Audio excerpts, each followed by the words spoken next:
और बंधुओं, ठाकुर जी की नाराजगी का एक ही कारण होता है, क्या? उनके किसी भक्त का, उनके किसी वैष्णव का, उनके किसी प्रिय संत का आप अपमान करोगे, उसी दिन ठाकुर जी आपसे रूठ जाएंगे।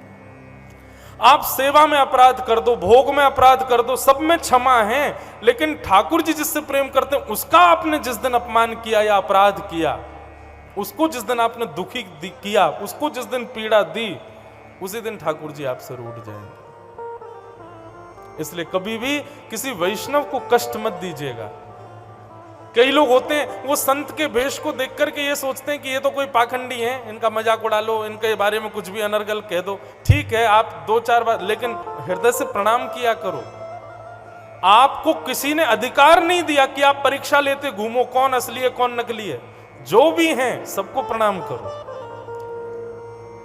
आप लोग सत्य बताइए, क्या मां जानकी जी को नहीं पता था कि ये रावण संत का भेष धारण करके आया है? पता था उनको। केवल संत भेष में है, उस संत भेष का सम्मान करने के लिए जानकी जी ने स्वयं को अपहरण करवाया। रावण की मजाल जो जगत जननी जानकी जी का स्पर्श कर ले। जानकी जी ने केवल उसके भेष का सम्मान किया कि संत भेष में। इसलिए भेष यदि संत का है तो अब उसके अंदर संतत्व है कि नहीं, आप मत परखिए, आप उसको प्रणाम ही कीजिए।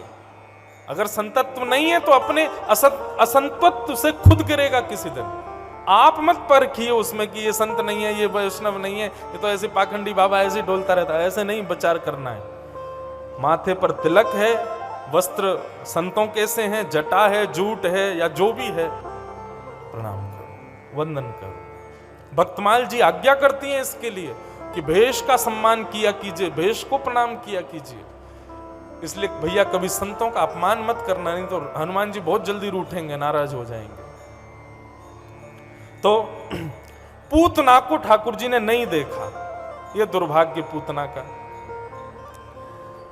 पूतना ने अपना पयोधर जैसे ही भगवान के मुख में दिया, भगवान ने पहले तो उसके विष को पिया, फिर उसके दूध को पिया, फिर उसके रस तत्वों को पिया, और पीते पीते पीते पीते गाढ़म कराभ्याम, जैसे ही ठाकुर जी ने पूतना के पयोधर को कसके पीना प्रारंभ किया, प्राणै शमम रोष समन्वितो पिबत, पीते पीते ठाकुर जी ने जैसे ही प्राण पिए पूतना के, उसका मुख विकराल होने लगा। जैसा उसका वास्तविक रूप था वो रूप प्रकट होने लगा, सारी सुंदरता निकल गई, राक्षसी रूप धारण कर लिया पूतना ने। भगवान को पकड़ करके छुड़ाने लगी, अरे बालक छोड़, सा मुंच मुंचाल मित प्रभाषणी। 6 दिन के हैं ठाकुर जी।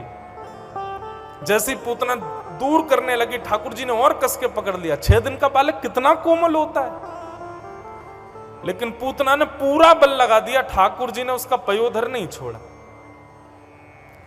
सामुंच मुंचाल मित प्रभाषणी, खींचने लगी ठाकुर जी को, तो ठाकुर जी ने हल्का सा मुख पयोधर से अलग किया।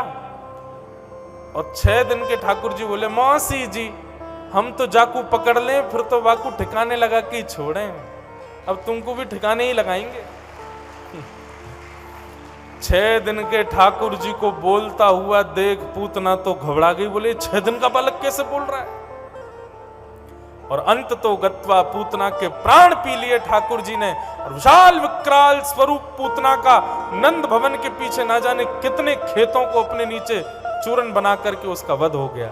बोलो पूतना मर्दन भगवान की। ठाकुर जी ने उसका वध किया।